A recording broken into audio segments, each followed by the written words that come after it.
Assalamualaikum warahmatullahi wabarakatuh. Kami dari kelompok 2 kelas B. Di sini kami akan memperlihatkan adegan mengenai supervisi non-direktif. Nih, Bapak.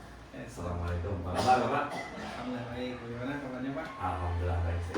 Silakan Pak. Nah, ngomong soal kabar, Pak. Bapak gimana sekarang di sekolah kabarnya? Pengelolaan sekolah sebagai kepala di sini. Jadi bagaimana ya, Pak ya? Saya masih bagaimana harus menyampaikannya seperti itu. Jadi banyak permasalahan mungkin belum bisa saya ungkapkan. Ya.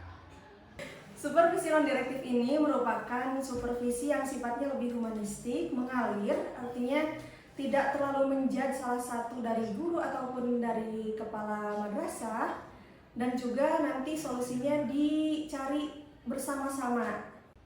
Ya, kalau seperti itu, Pak, sebenarnya perlu ada penyampaian ya terbuka aja gitu. Saya juga perlu tahu kan bagaimana proses Bapak di sini. Sampaikan saja apa aja kendalanya, tenang aja, tenang semuanya, biar kita cari solusi bareng-bareng. Baik, Pak. Yang pertama yang ingin kami sampaikan keluhan yang ada pada sekolah, terutama pada guru-guru. Ya. Kedisiplinan guru-guru menghadiri jam pertama. Itu guru-guru banyak yang tidak mencerminkan atau tidak memberikan teladan kepada siswanya. Di mana siswa sudah masuk kelas tapi guru masih ada di kantor atau masih belum datang. Samping itu juga ada kendala-kendala lain yang berkaitan dengan manajemen dari atasan kami. Oh ya. Jadi secara garis besar kendalanya itu ya, Pak, Ya. yang ditemuin selama ini. Oke, jadi perihal kendala yang Bapak temukan tadi, sebelumnya saya mau tanya dulu, mau tahu lebih dalam lah ya, supaya lebih terbuka, lebih jauh gitu. Soal guru-guru tadi, apakah Bapak sudah mengetahui apa aja penyebabnya dari masing-masing guru? Kan ini pasti beda-beda ya kendalanya. Apakah Bapak udah mencari lebih tahu gitu? Baik. Sebagian guru-guru telah kami ajak bicara dengan secara pribadi. Ya. Di antara kendalanya yang pertama, ada guru senior yang kondisinya sedang sakit. Jadi dia tidak bisa datang lebih awal. Harus menyiapkan segala halnya supaya kondisi kondusif gitu. Ya. Baik di rumah ataupun yang mengantar ataupun di sekolah.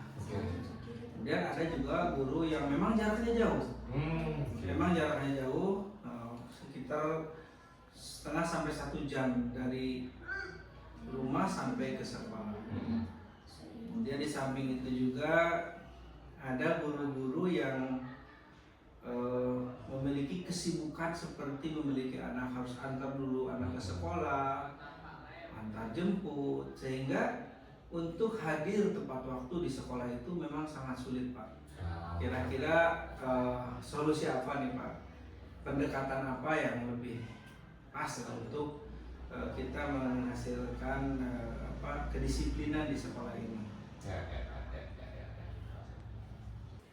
Nah, berikut ini merupakan contoh supervisi yang tidak sesuai dengan supervisi non-direktif, di mana supervisor langsung memberikan solusi kepada kepala sekolah tanpa mengadakan diskusi terbuka terlebih dahulu. Kalau seperti itu, saya menyarankan lebih baik Bapak seharusnya memberikan aturan yang baku, aturan yang ketat. Udah aja, Pak, kasih regulasinya yang jelas di sekolah, Bapak sosialisasikan, kemudian tidak ada guru yang tidak menaati aturan itu. Semuanya mau latar belakangnya sakit, umurnya sudah tua atau lain sebagainya, semuanya harus profesional.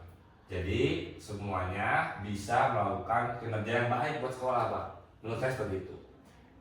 Walaupun harus ada punishment atau hukuman ya pada guru yang tidak disiplin. Betul, pada akhirnya ada sanksi. Ada sanksi. Baik, Pak. Dan ini merupakan contoh supervisi yang sesuai dengan supervisi non direktif. Oke, kalau kendalanya kayak gitu Pak, saya paham lah untuk urusan itu. Nah, tapi karena Bapak yang udah ada di lapangan terjun langsung, saya mau tanya balik, maksudnya biar enak dalam mencari solusi. Kira-kira selama ini kan Bapak udah tahu nih penyebabnya ya, dan udah ngobrol, bahkan itu bagus, udah ngobrol masing-masing ke tiap-tiap guru. Cuman apakah Bapak udah mikirin solusi yang bisa digunain gitu buat sekolah Bapak ini untuk urusan itu ya, urusan tadi kendala yang tadi Bapak temukan sejauh ini? Memang kami dengan tim di sini dan saya sendiri juga sudah memikirkan solusi yang tepat yang sesuai menurut pandangan kami. Yang pertama mungkin nanti kita akan berbicara dengan kurikulum untuk mengatur jadwal. Jadi guru-guru yang memiliki kesibukan mengantar anak atau memiliki kendala dengan jarak yang jauh dengan sekolah, maka jadwal di sekolahnya tidak disimpan di jam pertama.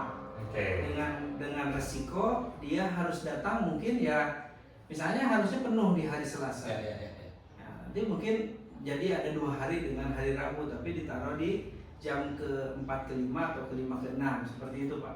Jadi salah satu solusinya penyesuaian jadwal. Penyesuaian jadwal. Biar guru-guru juga tetap bisa diperhatikan sesuai latar belakangnya masing-masing gitu. Iya, betul.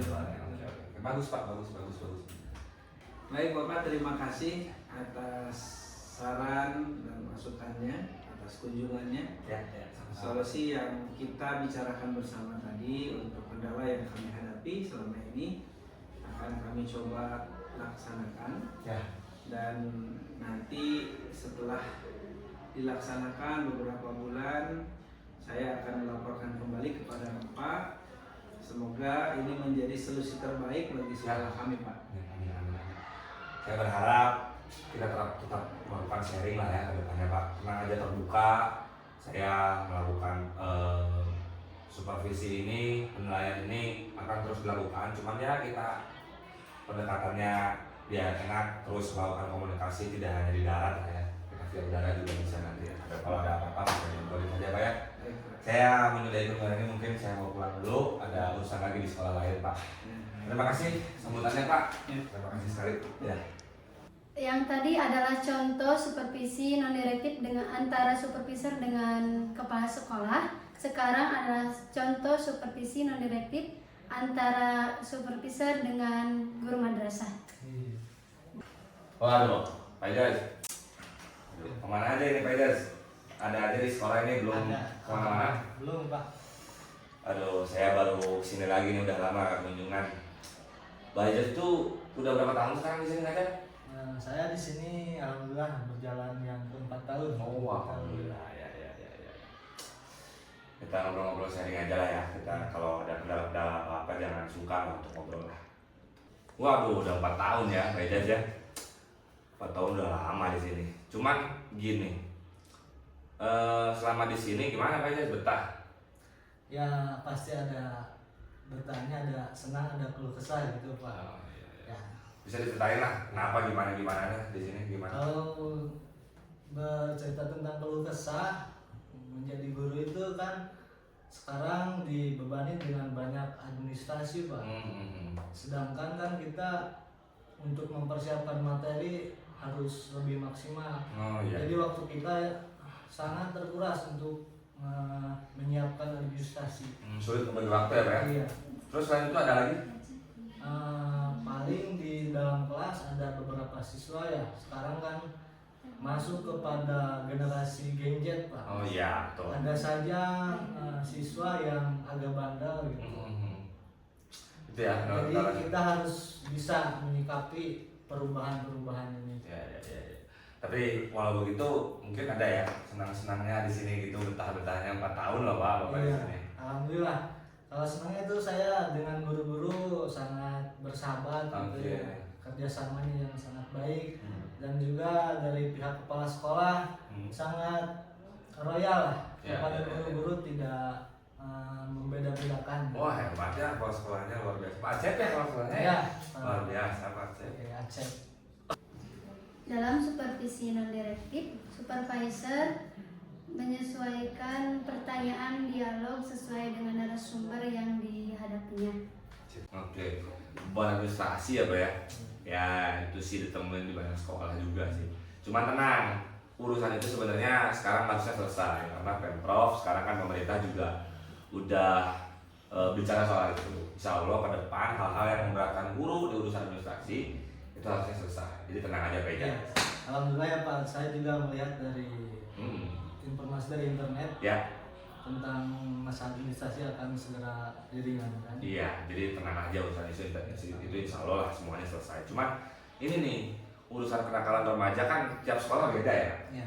Beda lagi sama administrasi yang tadi kendalanya mungkin cukup sama seragam. Cuman kalau kenakalan remaja, apalagi di sekolah yang beda-beda dengan kondisi geografisnya, antropologi sekolahnya dan sebagainya itu kan pasti beda. Kira-kira nih, Pak Ida sendiri kan yang tahu ya itu kelasnya di mana anak-anak, apalagi anak-anak Gen Z sekarang. Kira-kira menurut Pak Ida apa? Saya juga sama Pak, bingung. Kalau menurut Bapak bagusnya itu diberi sanksi langsung berupa sanksi atau diajak mediasi ngobrol empat mata gitu atau gimana kalau menurut Bapak?